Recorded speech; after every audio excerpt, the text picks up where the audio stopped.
Hi friends, இந்த வீடியோவில் நாம் இதை பற்றி பார்க்க போகிறோம்னா கார்த்திகை தீபம் சீரியல் ப்ரொமோ பற்றி தான் இந்த வீடியோவில் பார்க்க போகிறோம். சரி வாங்க வீடியோக்குள்ளே போகலாம். இந்த ஒரு ப்ரொமோ எப்படி ஸ்டார்ட் ஆகுதுன்னா, நம்ம தீபா அந்த டேப்லெட் போட்டு யூஸை குடிச்சதால பெட்டு பிடிச்சி அபிராமி எல்லாரையும் பயங்கரமாக திட்டிருப்பாங்க. ஸோ கொஞ்சம் நேரம் மயக்கம் தெளிச்சு கண் முடிச்சு பார்த்ததும் அபிராமி எல்லாருமே என்ன ஆச்சுமா தீபா முரட்டுத்தனமாக நடந்துட்டு அப்படின்னு மைத்திலாம் சொல்லிட்டு இருக்காங்க. என்ன அண்ணி சொல்கிறீங்க? நானும் அப்படி பேசினேன் அத்தை, நான் எது தப்பாக பேசுறதா என்ன மன்னிச்சிருங்கிற மாதிரி நம்ம மைத்திலி அபிராமி கிட்டேலாம் மன்னிப்பு கேட்குறாங்க. இங்கே பாருமா, உனக்கு ஏதோ ஆயிடுச்சு தீபா, எனக்கு தெரியாதா என் மகளை பற்றி? இங்கே பாரு, நீயா பேசலமா, ஏதோ ஒன்று நடந்திருக்கு, கவலைப்படாத, காத்தி இன்னும் கொஞ்சம் நேரத்தாலும் வந்துடுவா, அப்புறம் பார்த்துக்கலாம், நீ ரெஸ்ட் எடு அப்படின்னுட்டு அபிராமி போனதும் தீபா ஃபீல் பண்ணிட்டு இருக்காங்க. காத்தி வீட்டுக்கு வந்ததும் வீட்டில் நடந்த அத்தனை விஷயத்தையும் நம்ம அபிராமி காத்திக்கிட்ட சொல்கிறாங்க. என்ன ஆச்சுங்க, என்ன பிரச்சனை அப்படின்னு காத்தி தீபா கிட்டே கேட்டது. தெரியல சார், எனக்கு ஒன்றுமே புரியல, கடைசியாக யூஸ் குடிச்சிட்டு படுத்தெலும்புனா அதுக்கப்புறமா தான் இப்படி ஆயிருக்கு அப்படின்னதும், ஆமாம் உங்களுக்கு யார் யூஸ் கொடுத்தா, அதை தான் போட்டுட்டு வந்தாங்க அப்படின்னதும் கிளாஸை பார்க்குறாங்க காத்தி. சரி, இந்த யூஸில் தான் ஏதோ ஒன்று இருக்குது, இதை நான் லேபில் கொடுத்து டெஸ்ட் பண்ணுறேன், இங்கே பாருங்கள், என்னை கேட்காம நீங்கள் வெளியில் எந்த ஒரு இடத்துக்கு போகக்கூடாது, ஸோ நல்லபடியாக ரெஸ்ட் எடுங்க அப்படின்னு சொல்லிட்டு காத்தி அந்த கிளாஸில் இருக்கிற யூஸை எடுத்துகிட்டு போய் லேபில் டெஸ்ட்டுக்கு கொடுக்குறாங்க. அவங்களும் கொஞ்சம் நேரம் கழிச்சு நாங்கள் செக் பண்ணிவிட்டு உங்களுக்கு ஃபோன் போட்டு சொல்கிறா அப்படின்ட்டு காட்டி நேராக சரவணனுக்கு இன்ஃபார்ம் பண்ணிடுறாங்க. சரவணனுக்கு இன்ஃபார்ம் பண்ணல, நேராக வீட்டுக்கே வந்துடுறாங்க. ஸோ லேபில் டெஸ்ட் எடுத்துகிட்டு அவங்களும் ஃபோன் போட்டு, இங்கே பாருங்கள் சார், கடைசியாக உங்கள் வைஃப் இந்த யூஸ் குடிச்சிருக்காங்க, இதில் ஒரு டேப்லெட் கலந்துருக்கு, அது ரொம்ப மோசம் சார், ஒருத்தங்க கோபத்தை அதிகமாக்கி சொல்லப்போனால் குடும்பத்தில் இருக்கிறவங்களை கொல்ற அளவுக்கே கொண்டு போயிடும், அதாவது ஒரு சைக்கோவை மாத்திர டேப்லெட் அப்படிங்கிறதும் காட்டிக்கு தூக்கி வாரி போட்டுறது. என்ன சார் சொல்கிறீங்க? இப்போமா இதை விற்பனைக்கு வச்சுருக்காங்க? இல்லை சார், இது எப்போவோ தடை செய்யப்பட்ட டேப்லெட், ஆனா யாரோ இல்லீகலா கொடுத்திருக்காங்க, ஆனா எப்படி உங்க வீட்டுக்கு வந்துச்சுன்னு தெரியல சார், எதுக்கும் பாத்துக்கோங்க அப்படின்னு சொல்லிட்டு அவங்களும் போனை வச்சதும் காத்தி செம்மையா டென்ஷன் ஆகுறாங்க. எப்படி இது நடந்திருக்கோ, அம்மா தான் யூஸ் போட்டு கொடுத்துருக்காங்க, அப்பனா வெளியிடங்களில் இருக்கிற யாரும் தான் வேணும்னு வீட்டுக்குள்ள கொண்டு வந்திருக்காங்க.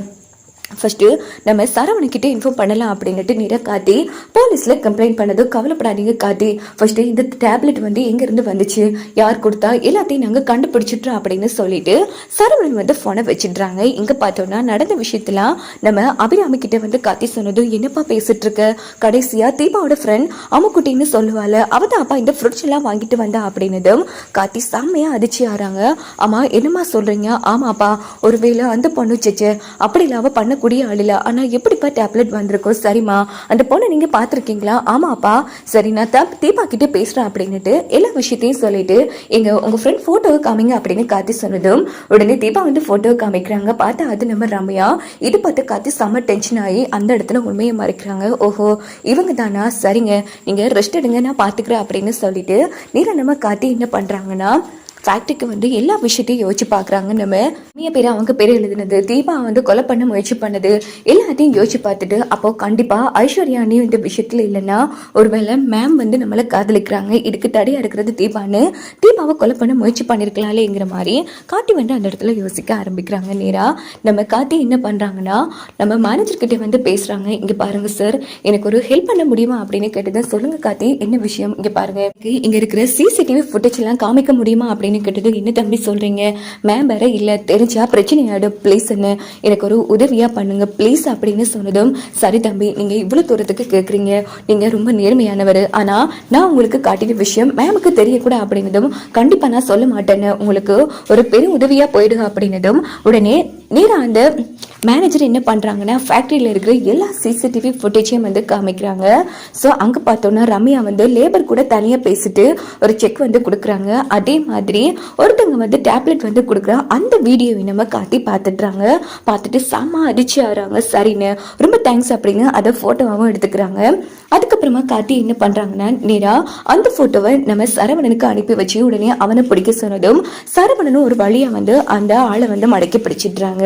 அடின்னு அடிச்சு சொல்லுடா, இதெல்லாம் யாருடா உங்களுக்கு விற்பனைக்கு வச்சா, எதுக்காக நீ அந்த பொம்பளைக்கே கொடுத்தா அப்படின்னு கேட்டது. சார் சொல்லிட்டேன் சார், எதுக்குன்னு தெரியா, ஆனா அவங்க கேட்டாங்க கொடுத்தேன், என்ன விட்டுருங்க அப்படின்னு சொன்னதும் உடனே அந்த ஆள் வந்து சரி அவ யாருன்னு கேட்டா என்ன சொன்ன இப்ப என்னடா இப்படி பேசிட்டு இருக்க சார் ப்ளீஸ் சார் என்னை விட்டுருங்க அப்படின்னு சொன்னதும் சரி இங்க நான் இங்க சொன்னதை அந்த ஃபேக்டரியிலையும் வந்து சொல்லணும் அப்படின்னதும் கண்டிப்பா அப்படின்னு சொல்லிட்டு சரவண நேரா போலீஸோட கிளம்பி நம்ம ரம்யா ஃபேக்டரிக்கே வந்துடுறாங்க. அங்க பார்த்தோம்னா நேரா இன்ஸ்பெக்டர் வந்து இங்க பாருங்க மேடம், ஒரு விற்பனையிலே இல்லாத டேப்லெட்டை இந்த ஆள் கிட்ட இருந்து வாங்கிருக்கீங்க, அதனால உங்களை நாங்க அரெஸ்ட் பண்றோம் அப்படின்னு சொன்னதும் ரம்யா வந்து அதிர்ச்சி ஆறாங்க. சார் என்ன ஆதாரம் இருக்கு, அதான் இந்த சிசிடிவி ஃபுட்டேஜ் வீடியோவே இருக்கு அப்படின்னு சொல்லி நம்ம காட்டி வந்து ரெக்கார்ட் பண்ணிருப்பாங்க அந்த வீடியோவை.